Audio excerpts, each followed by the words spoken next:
direct des courses avec la Fédération Anjoumaine Centre-Ouest et Oxygène Radio. Ici en direct de l'hippodrome d'Angers avec le plateau Oxygène Radio. Anthony, nous avons encore vécu une très belle course. Quels sont les résultats ? Le numéro 2, Kiki Adumou, qui s'est illustré avec Clément Lefebvre. Devant le numéro 7, troisième le numéro 6, Kate des Genièvres. Quatrième le numéro 3, cinquième le 5, sixième l'As Jazzy Bay, septième le numéro 8, Confinoise. Voilà pour l'arrivée donc de cette 9e et avant-dernière course. Et en plateau, nous avons le plaisir d'accueillir Grégoire Linders. Quels sont vos commentaires de cette course ? Bonjour, tout d'abord. Je suis ravi parce que c'est une jument qu'on a toujours beaucoup estimée au sein de notre écurie. Elle avait fait de très bons débuts à Argentan. Là, elle gagne très facilement. On a pris notre temps. Elle a 4 ans. On commence seulement à arriver à maturité avec elle. On monte les échelons gentiment. Je pense que la prochaine fois, on ira sûrement en région parisienne, mais elle confirme tout le bien qu'on pense d'elle. C'est vrai que vous l'avez vraiment mise un peu dans du coton. En tout cas, vous avez tardé avant de la mettre sur les obstacles, comme si vous la protégiez. Oui, elle a gagné, je crois qu'il y a 1 an en plat ici. Après, elle a fait beaucoup de croissance, elle ne fait que grandir. Elle n'était pas encore assez mature pour venir à l'obstacle, donc on a pris notre temps et on est récompensé aujourd'hui. Grégoire, on va parler, on avait déjà fait un petit tour d'horizon la dernière fois, des résultats de cette année. C'est votre 24e victoire cette année. L'an passé, c'était 23 victoires, donc l'année est plutôt bonne. Je peux arrêter, c'est bon. C'est voilà, 24, j'arrête. non, c'est bien. Oui, l'essentiel, c'est de durer, c'est de satisfaire nos clients, c'est tout ça. Il y a tellement d'aléas, de cases, de virus. Non, l'allée est correcte. J'ai pas de grands chevaux de tête, mais j'ai toujours des chevaux qui font le boulot. Donc ça, c'est quand même assez satisfaisant. On a des bons chevaux en plat, on a des bons chevaux en obstacle. On essaie toujours de répondre présent et de continuer. On espère que l'année prochaine sera évidemment comme ça. L'année n'est pas encore finie. J'ai encore quelques belles cartouches jusqu'à décembre. On va faire des allers-retours à Pau, Pornichet, Deauville. Enfin, voilà, on est un petit peu partout. On prendra des vacances. Plus tard. À Noël. Plus tard. Est-ce que vous avez une préférence entre le plat et l'obstacle ? J'ai une préférence pour les bons chevaux. D'accord. Voilà. Non, j'ai pas de préférence. Je suis né élevé dans les obstacles, évidemment, avec mon père qui était entraîneur et je suis toujours associé avec lui. On a eu la chance de toucher quelques bons chevaux de plat, que ce soit au niveau quintet ou au niveau groupe. C'est quand même assez grisant de toucher des chevaux comme ça. Et puis les chevaux de plat, il y a beaucoup moins de stress, de soucis quand même. J'adore l'obstacle, évidemment. J'adore façonner une jument, par exemple, comme Kiki Adumou. C'est long à façonner, c'est vraiment du travail de longue haleine. Et aujourd'hui, on est satisfait que tout ce temps passé sur ces chevaux soit récompensé. Donc j'ai pas réellement de préférence. Je disais ça en rigolant, mais c'est vrai, comme tout entraîneur, on préfère avoir des bons chevaux parce que c'est plus facile. Ils font souvent le boulot pour nous. Que des chevaux moyens, il faut moins faire d'erreurs que les bons chevaux. On a juste à les emmener correctement en course. Alors, elle n'est peut-être pas évidente la question, celle que je vais poser, mais est-ce que c'est plus dur d'être entraîneur de plat ou d'obstacle ? Ah oui, non, mais il n'y a même pas de débat. C'est plus dur d'être entraîneur d'obstacle. Le plus grand des entraîneurs français, c'était M. Fabre. Il a entraîné en obstacle pendant des années. Il a été tête de liste. Il a sûrement arrêté, comme il ne parle pas, on ne peut pas savoir, mais il a sûrement arrêté parce qu'il y avait trop de casse, trop de complications, plein de choses, et il s'est mis au plat. Et entraîner un cheval de plat, le cheval de plat court, le lendemain on stresse moins que là, par exemple demain, la jument, elle peut s'être fait une petite atteinte, un petit bobo ou quelque chose qui nous fait ralentir, qui nous fait... Voilà. Donc c'est entraîneur de plat, je ne vais pas dire que c'est facile, parce que c'est toujours compliqué d'être entraîneur, mais oui, d'être entraîneur de plat, c'est quand même plus facile. Oui. Est-ce que pour vous c'est complémentaire ? C'est pas pareil, c'est vraiment pas pareil. On façonne vraiment les chevaux différemment. Vous voyez, Kikia a fait pas mal de plats avant. On a dû reprendre à zéro. Enfin, elle avait sauté un petit peu, mais on muscle pas les chevaux de la même façon. On est plus en ligne pour les chevaux de plat que les chevaux d'obstacle. On essaie de bien leur faire une belle paire de fesses, une belle épaule pour qu'ils se dégagent, un bon dos. Donc c'est pas la même façon de travailler. Donc le plat permet de tonifier les chevaux pour l'obstacle après, mais c'est vraiment pas le même travail le matin.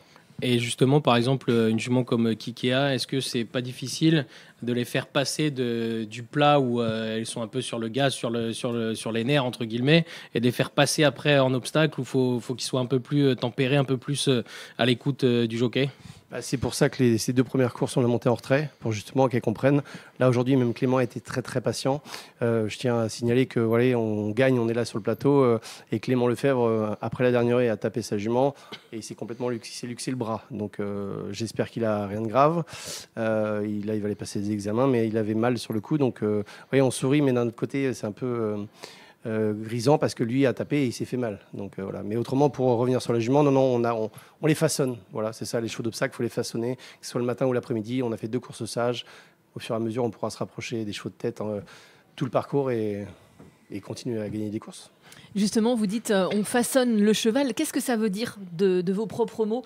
C'est de l'entraînement, c'est du physique, c'est dans le mental du cheval? Comment ça se passe? Alors déjà, oui, c'est dans le mental, parce qu'un cheval d'obstacle, il faut vraiment qu'il ait un mental de guerrier, il faut qu'il accepte les coups, parce que quand il saute les obstacles, même si tout est fait pour qu'ils ne se tapent pas et qu'ils se fassent pas mal, il y a toujours des chocs. Donc voilà, il faut que les chevaux aient un super mental, il faut qu'ils soient assez sereins et sûrs d'eux-mêmes, parce qu'un cheval qui est un peu stressé ou un cheval qui est trop confiant ou pas assez confiant, pour l'obstacle, ça ne peut pas aller. Donc c'est vraiment du travail de tous les jours, c'est du quotidien, c'est du 7 jours sur 7. Voilà, on leur apprend, on les saute régulièrement pour leur apprendre à sauter, pas faire les erreurs, essayer d'enlever tous les petits détails qui arrivent en course, de tous les effacer avec le travail du matin pour que l'après-midi, ça soit fluide, quoi.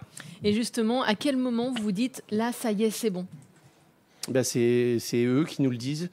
On va aussi sauter à l'extérieur, souvent sur certains hippodromes. On a l'hippodrome de Segré qui nous ouvre ses portes régulièrement pour aller travailler nos chevaux, pour pouvoir les perfectionner vraiment au maximum, parce que maintenant la concurrence est telle qu'on est obligé d'arriver quasiment à 100% sur les hippodromes, sinon vous êtes à 80 ou 70%, vous êtes arrêté. Et voilà. Donc il faut toujours être à 100%. Voilà. On essaie toujours de laisser une petite marge de progression. Et les chevaux nous disent. Voilà. On est souvent à l'écoute de nos chevaux, comme on est quand même tous les matins dans nos box à les chérir. On commence à se faire l'œil, comme on dit vulgairement, mais on commence à se faire l'œil sur les chevaux. Oui. Et est-ce que l'association entre un jockey et un cheval est facile aussi? Parce que ça aussi, c'est un duo qui doit se former. Alors maintenant c'est différent comparé à il y a quelques années, il y a encore 3-4 ans. Les jockeys de place sont en général freelance, donc ils ne connaissent pas les chevaux. C'est vraiment des pilotes. Ils montent dessus, on leur donne des ordres et voilà. Et après, maintenant en obstacle, c'est devenu comme ça. Il y a moins de jockeys maison, il y a plus de jockeys extérieurs qui découvrent les chevaux. Voilà, Clément n'avait jamais monté Kikea, il est arrivé, je lui ai donné les consignes. Voilà. Donc on connaît un petit peu comme un pilote de Formule 1. Il y en a qui sont plus agressifs, d'autres plus patients, d'autres plus toniques.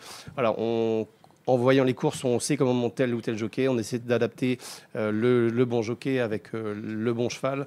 Et voilà, ça, après, les meilleurs jockeys, généralement, s'adaptent avec un panel plus large. C'est ça, les bons jockeys sont capables de tout monter, comme je pense que Verstappen est capable de conduire n'importe quelle Formule 1. Voilà, pour revenir à d'autres sujets, mais voilà. Donc non, c'est du travail de tous les jours. Là, c'est cool parce qu'on gagne, mais c'est vrai qu'il y a beaucoup aussi d'interrogations quand il y a une mauvaise performance ou des choses comme ça, pour toujours s'améliorer. C'est toujours une remise en question, en fait. Exactement. Et là, du coup, on est à quelques jours d'une grande échéance.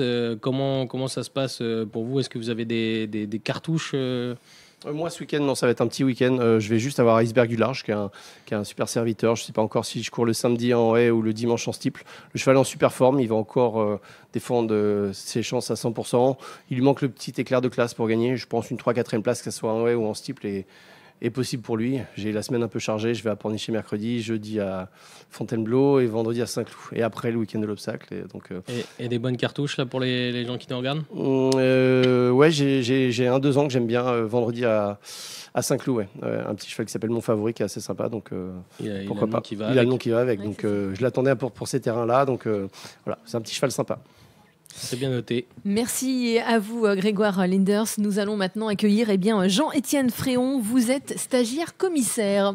Comment est-ce qu'on a envie de devenir commissaire et qu'est-ce que ce poste de commissaire ici sur les hippodromes? Alors déjà, dans un premier temps, pourquoi j'ai décidé d'être stagiaire? C'était en regardant mon père depuis tout petit. Parce que mon père est commissaire depuis une vingtaine d'années sur l'hippodrome de Vibray. Donc c'est là d'où je viens. Donc c'est un peu plus la campagne qu'ici. Et puis voilà, c'était le fait de monter tout le temps dans le camion avec lui ou d'aller dans la tour regarder les chevaux, on va dire d'une autre vision que la vision publique classique. Et ça m'a plu et j'ai eu envie d'approfondir, on va dire, le sujet. Et c'est pour ça que je me suis intéressé à la partie commissaire. Et quel est le rôle d'un commissaire? Alors le commissaire, vu que je suis stagiaire, je vais peut-être pas bien répondre, mais c'est surtout contrôler les chevaux, les jockeys, Et voilà, l'arbitre. C'est un peu l'arbitre. C'est ça. C'est un peu comme disait Monsieur tout à l'heure, c'est un peu comme la Formule 1. C'est en fait les commissaires sont là pour voir si tout se passe bien lors de la course. Uniquement en course ou alors aussi en amont et En aval. amont et après également. Ouais. Ils sont là pour tout surveiller. Par exemple, après, si jamais monsieur il se présente sur le podium et qu'il a oublié de mettre sa casaque, notre ami commissaire il va le rappeler, dire allô, t'as oublié ta casaque, fais attention, le prochain coup tu pourrais peut-être avoir une petite amende. C'est un diplôme de commissaire que vous passez. Alors Comment ça se diplôme, j'appellerais pas ça un diplôme, plutôt une formation. Donc là actuellement il me faut 10 vacations, dont 5 sur des hippodromes premium. Et donc là j'en suis à 8, il m'en manque 2. Et puis le 7 décembre je passe mon examen donc sur la partie trot et la partie galop. Ok. Car il faut vraiment être à l'aise sur les 2 disciplines. Ils ont un code des courses à étudier d'ailleurs. Mais oui. C'est comme un code de la route, vous avez votre. Exactement. Vous apprenez par cœur. Exactement. Alors le code, non, mais les amendes c'est mieux de les connaître. Vous faites quoi autrement dans la vie? Je suis commercial dans les assurances. Ok, rien à voir. Ah, rien à voir. Et pourtant, Rien à voir. Et pourtant, le monde des chevaux, depuis tout petit, me passionne. Donc, voilà. Mais c'est quand même rare de trouver des commissaires de cet âge-là. Hein. Enfin, aussi franchement, jeune, ouais, c'est ça. Aussi jeune, se dire je vais aller aux courses, je vais être commissaire. Donc souvent le commissaire il est un peu apparenté au méchant entre guillemets. Ah ben Donc, oui, non, mais ça, c'est. donc Faut y aller. ouais. Il faut avoir de l'aplomb surtout. Oui, c'est ça. Quand on est jeune comme ça, je sais pas quel âge vous avez, mais quand on est jeune comme ça, 21. il faut avoir de l'aplomb quand vous allez arriver face à des jockeys dans vos âges ou des entraîneurs. Moi, je préfère un être peu moins commentateur. aimable. Moi. Moi, je préfère commenter, hein, j'ai moins de galères. Hein.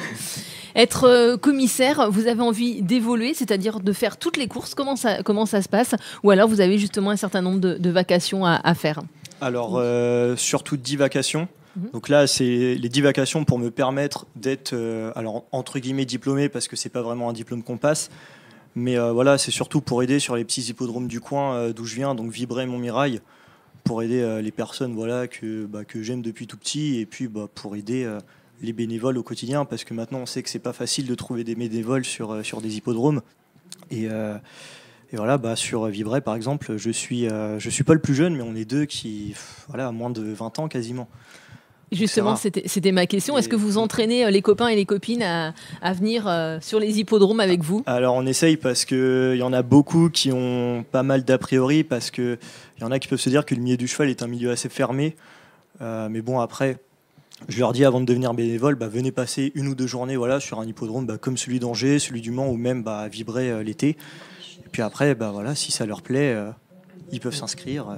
Parce qu'il y a un truc qu'il faut rappeler, c'est que commissaire, alors sauf les commissaires parisiens, mais commissaire comme là, il va être bénévole. Donc il vient, il donne de son temps, et généralement, donc ils sont rattachés à des associations de courses. Donc il va œuvrer pour Vibray, pour Montmirail. Peut-être qu'il va choisir, peut-être qu'il va être pris dans une autre association, mais en gros, il est rattaché à un hippodrome. Donc il exerce toujours sur les mêmes. Sur cet hippodrome-là. Voilà. Merci à vous. Justement, vos collègues commissaires, ils sont au taquet puisqu'ils viennent d'annoncer un faux départ il y a quelques secondes. Donc, le départ, sera dans quelques minutes. Ce sera le Grand Prix Vladimir Hall et nous, on se retrouve dans quelques minutes.